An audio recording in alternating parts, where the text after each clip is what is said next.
uh, our actually, the late Councilor Bong Abragan. Special mention. Ay, dugay-dugay na ko kita niya. Ibingaw ko niya kayo. Michelle Sweet, no? Councilor Michelle Sweet. Councilor Ramil Iburo. Councilor Renanda Munog.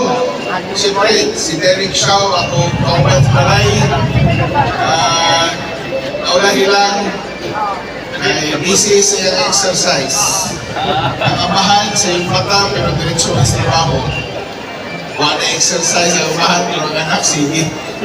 Anyway, sa tanang department heads present, ato kauban sa DILG, kauban nato sa Bureau of Fire Protection, ang ato kauban sa BGMP, ang ato kauban sa ICWS, labaw na sa ilang department head na si Hubert, ayong legal ensayo si Hubert, kauban ng iyang mga sinaligan ng mga empleyado sa ICWS. I hope and I wish, kato inyong kamaayo sa sayaw, inyong i-convert po sa kamaayo sa trabaho, no? And I believe, hinay-hinay, nakita ko na ito nga, ang commitment ni Hubert at the same time, ang commitment sa iyang mga kauban na nagpabilin o itrabaho kung mayo. So, thank you very much, ICWS. I hope ato ma-maintain, ato pong improve ang system sa opisina as well as sa entire organization. So, kung sa may akong i-report kang agawa, ubay-ubay man yung nahitabo last week, but welcome agawa, because actually kagahapon is the opening sa palarong pambansa. Actually, tuwa na dito atong mga athletes na nag-qualify sa palaro. I believe that ay mga more or less 50 ka mga athletes and coaches na tuwa dito karon. Supposed to be bato ko, pero wala lang ko nila yun. Kaya kung bato ko nito, dili ko ka-attend o maka-absent ko karon madlawa. Kaya taas-taas ang biyahe, 7 hours. Ang biyahe paingon dito, balik sa another 7 hours. So medyo dili na ito basta-basta. Non-stop na ang biyahe na 7 hours. So if you need to stop, period to whatever, kailangan mabot siguro more than 7 to 8 hours na dagan.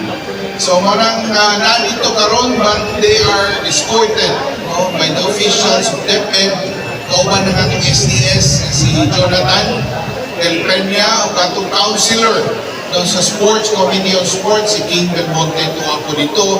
Kauban po ng sports na itong director na si Carl Badillas.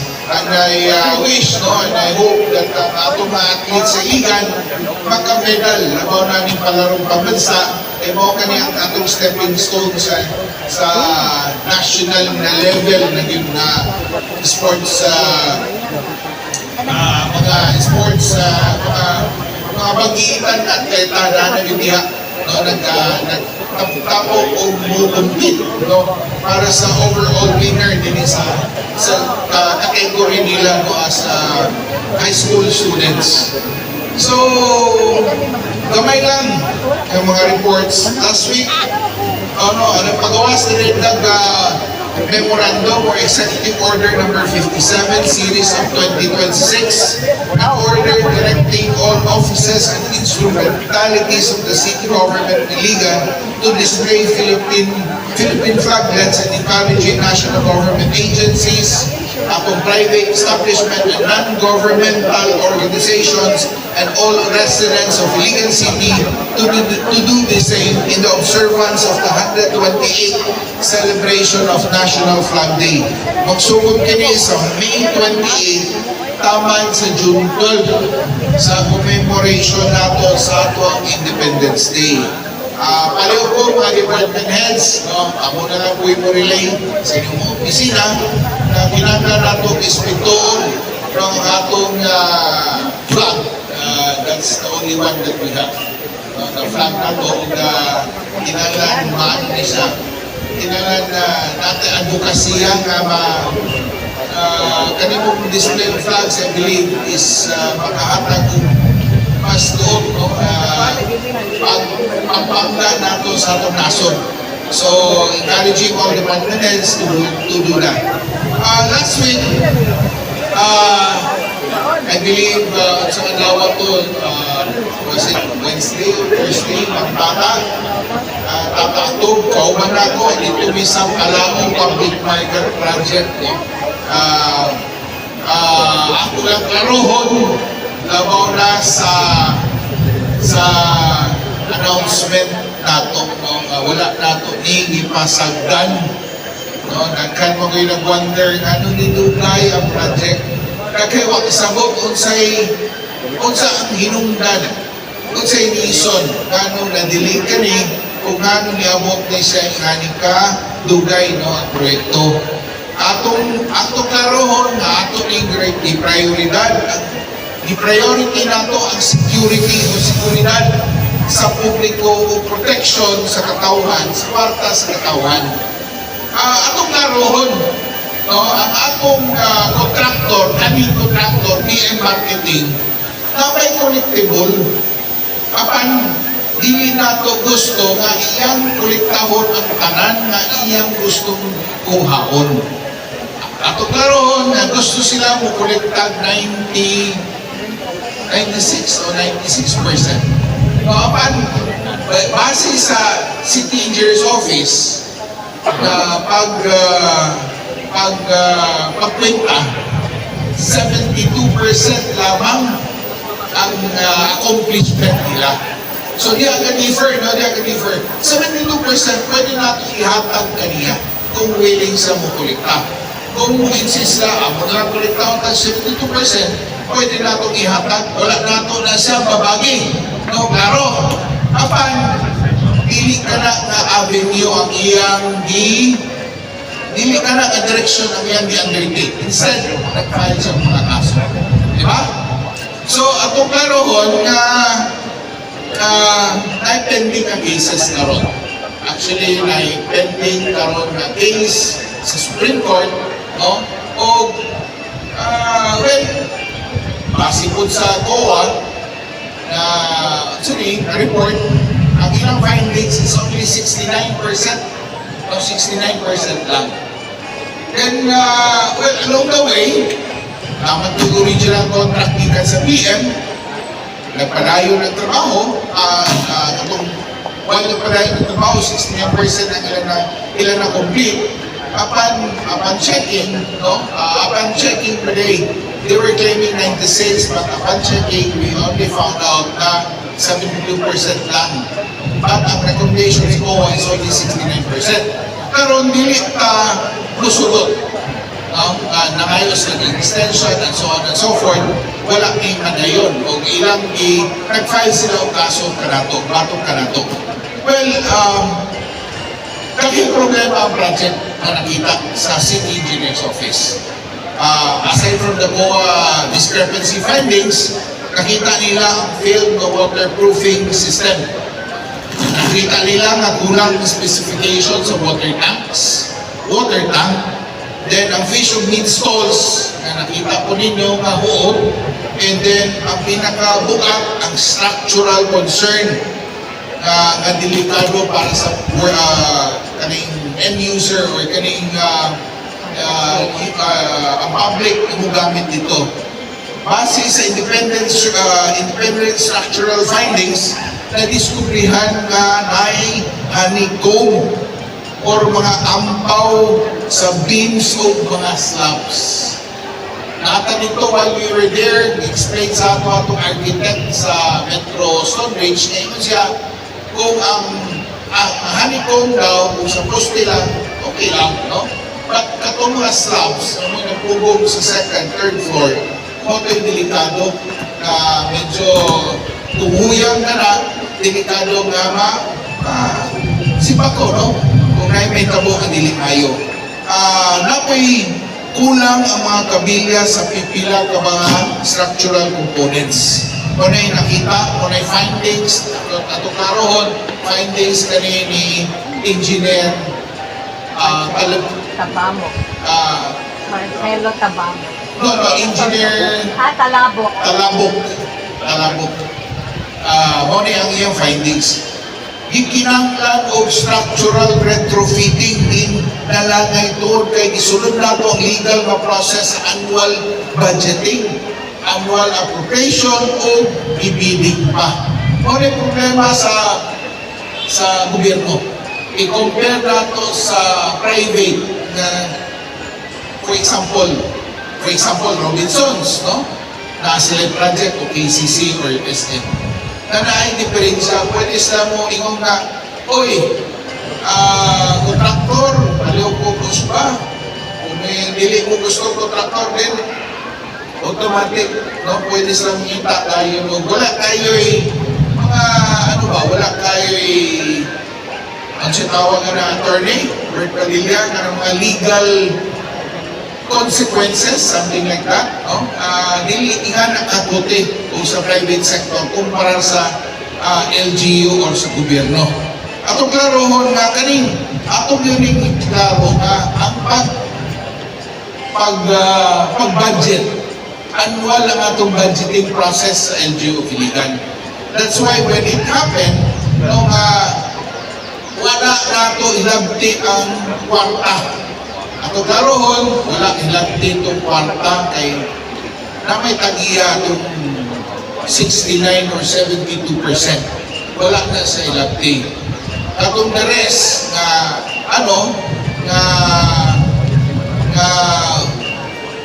wala ma-budget, nangita taglaing budget para ito itapak, no? Niining atong project. That's why annually, nahimo na po the project. Along the way, kato second contractor na kani Metro Stonebridge, di ba, ato namang i-award sa Metro Stonebridge, kay bagong contractor na, supposed to be mutiwas sa piling gusto tiwason sa aning contractor, sa unang contractor. Na sila nakita, na naagay mga dipito, o nang atong i-commission, atong i-hangyo, no, ang Metro Stonebridge, na pinanglan mo karang structural engineer na mo advise sa inyo sa ato kung siangan na tubaton.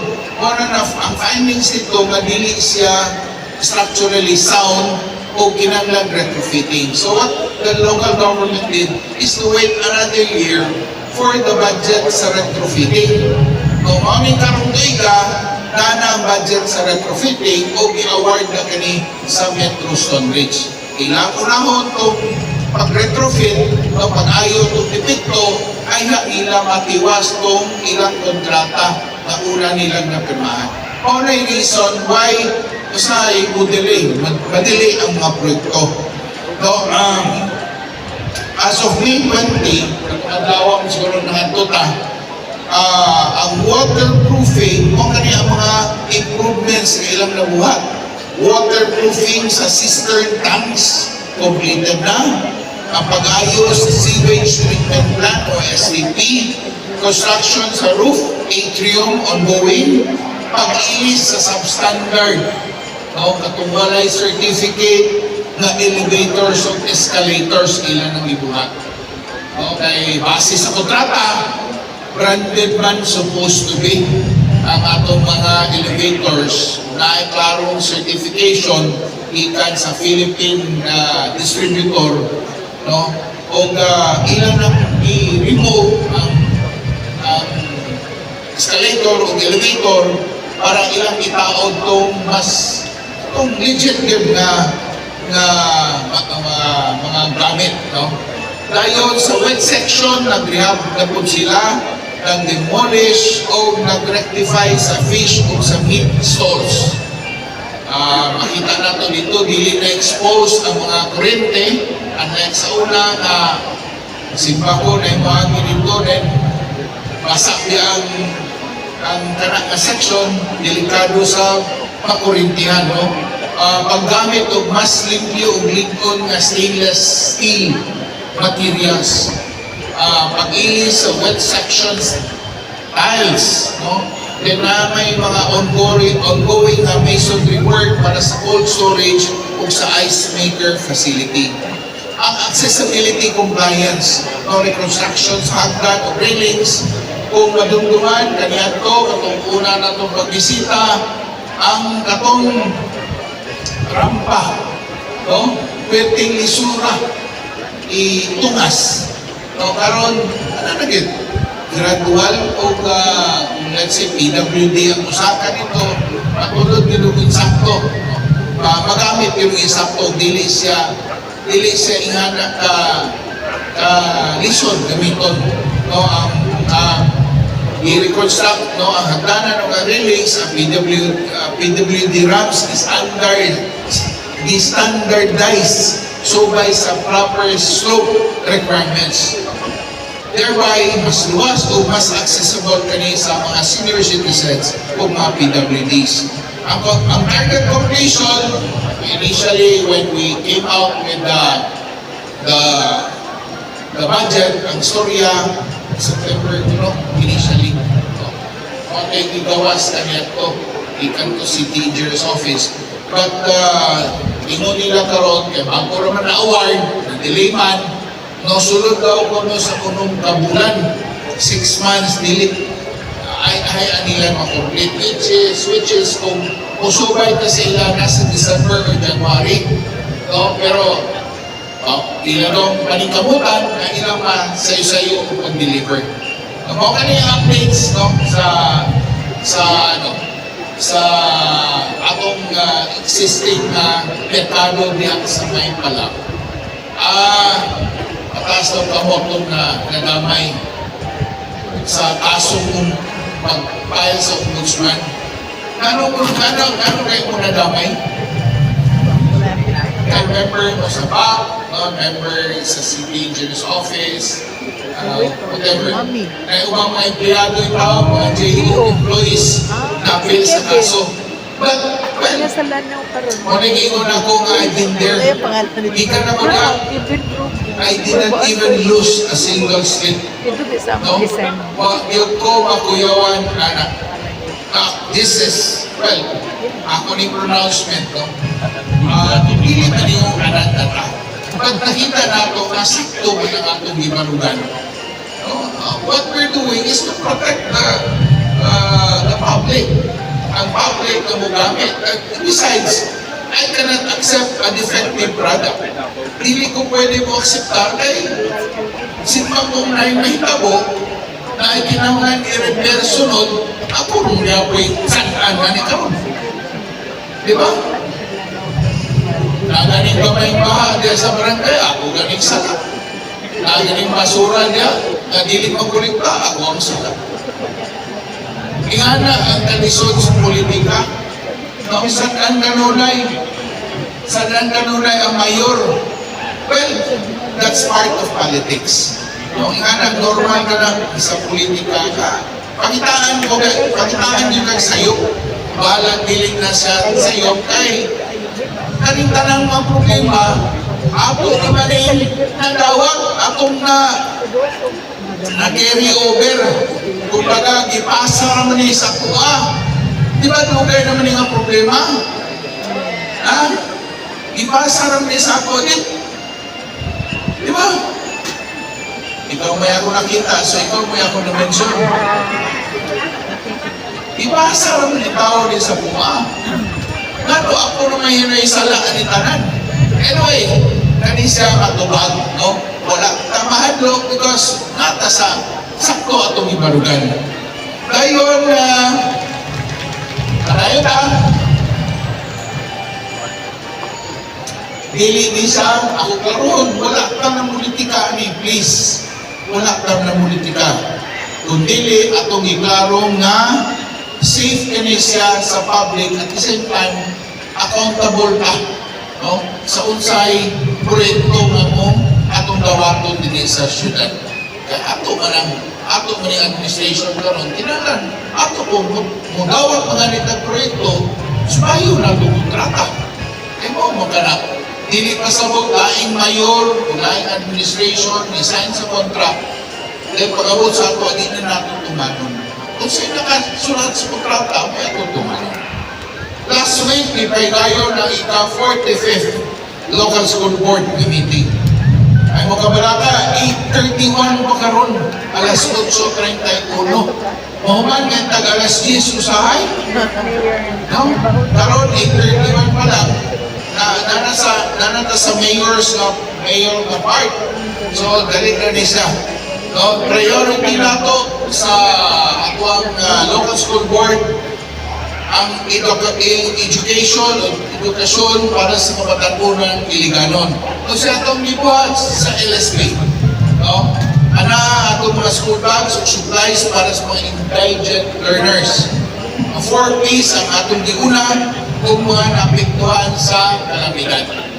No, mo ni atong gibuhat, no? O atong ipanghatag hinihinay. Suporta sa mga alive teachers.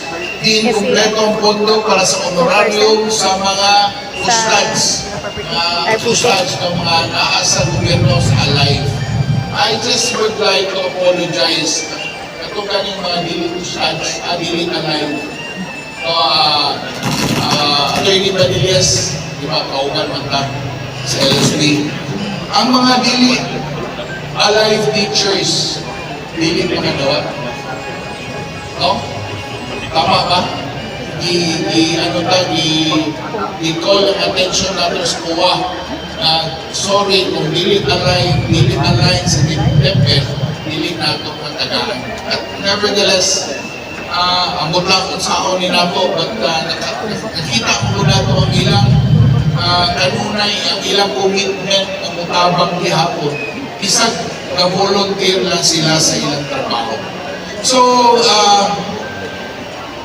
another update, hapit na mahuman ang Guidance and Counseling Center sa Iligan City National High School. Din, kinisya ang pinakabuna sa Region 10.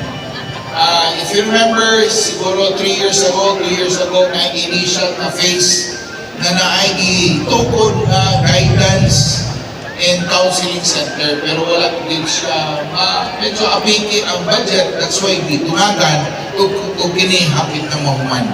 Adunay technical working group din kamo kay mga disallowance na bawal na itong BOA exit, bawal na ito mahatag ng mga private na mga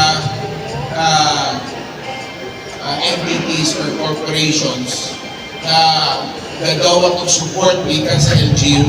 For example, Red Cross, na-mention ang BSP o GSP, but during that meeting, among i-classify yung eksakto na ang GSP o BSP is a government it's a government institution.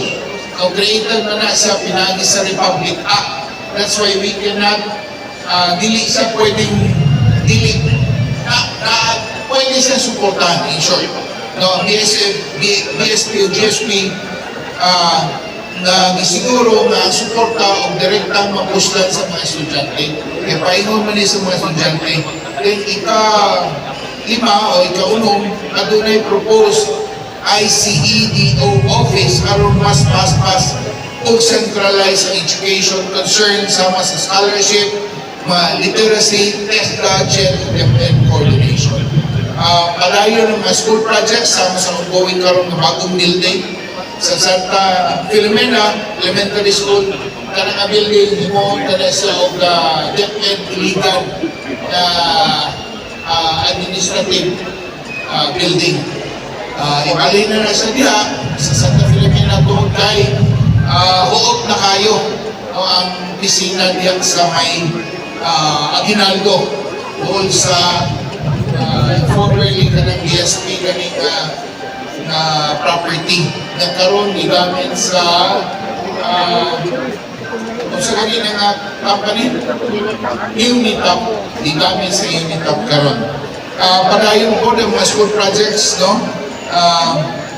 Ang mga bagong buildings o paglilis mga training allowance para sa mga membros, palarong pambansa athletes, uban mga classroom repairs, ang internet support, uban pa. By the way, naghatag kay 25,000 each sa itong mga athletes na nag-represent sa Iligan or sa Northern Mindanao dito sa Agusan. no, dito ilang dulan kung ato na silang isuportan. This is another good news. Nakakolekta og 149 billion pesos o 86.34% sa annual target sa education, sa Special Education Fund or SEF.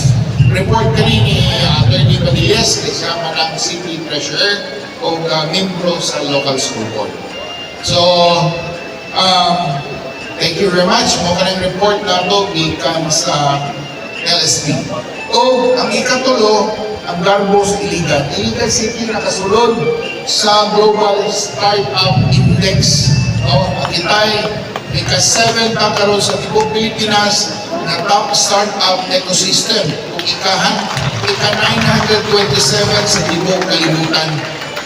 Nakong tungkol kini, din ipasabot ang Iligan, no, together with ang ating mga partners like Mindanao State University, IIT Institute of Technology, no, DOST, DTI, DICT, Lanao del Norte, ang Iligan Rise, ang mga partners nato nga nasa ground, mga local startup founders, kung ni silang galihok para makabot na nato.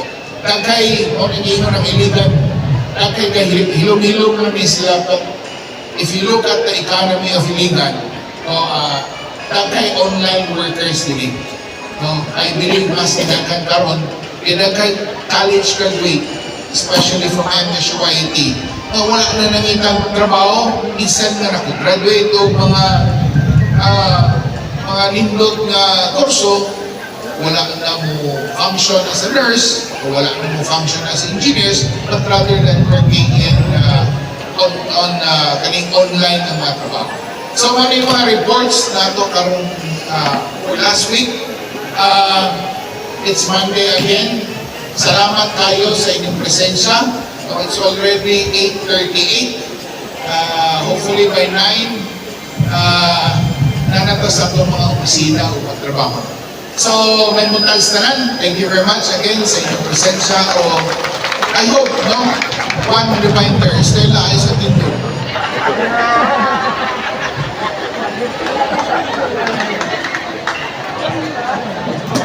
Nagay problema sa atong katilingban. Nagay problema. Ano-ano nagay mga problema. But as long as we do our job, ang atong commitment sa trabaho na adiha, hinahinay kitang tanan, where each of us play that role. Kani-kani atong trabaho di ba? Natay trabaho, so kung sumangani ang trabaho na ihatag kaninyo, para man sa inyong opisina, para man ang result para man sa kalumbuan sa Iligan, please do your own role. No? Buhata ang inyong trabaho, kay para man sa kuwatanan. Eventually, hinahinay makita na rin nato ang result. Hinahinay makita nato ang parehaning hindi na ako madugang ng istorya kaya inintog naman tanan nakapag additional information. Now, for example, ang Iligan, we're number 2 GDP overall, di ba? Ako nagibalik-balik sa mga highly urbanized city. Pero dili na siya automatically mabatik sa mga tao. Sa figure o sa report na pero dili ni siya automatically mabati sa tao because nasugod pa. So it needs karang dili walay undang kinahanglan padayon ang panikamot para makita din natong result in the near future. Ang tanan yun sa mga Iliganon, itang tanan makabati sa kalambuan, no? Na mas naging trabaho available, mas nato ang sweldo nga gina-offer sa mga companies para nato, no? And ang mga importante kayo, ang mga estudyante or mga graduates ng mga taga-Iligan, dili na mo langyaw, no? Dili na lang sa Iligan mo trabaho. You know, Iligan na sa lot has so much potential. Nalay mga kulang na mga delivery of services. But once we put this in place, once we put this in order, ng ating ipanigamutan, then this will attract more and more investors and siyempre, mas daghay opportunities para ka natutanan. So again, salamat kay sa mga naninto, madali, o may buntag, padayon, o asenso, iligan.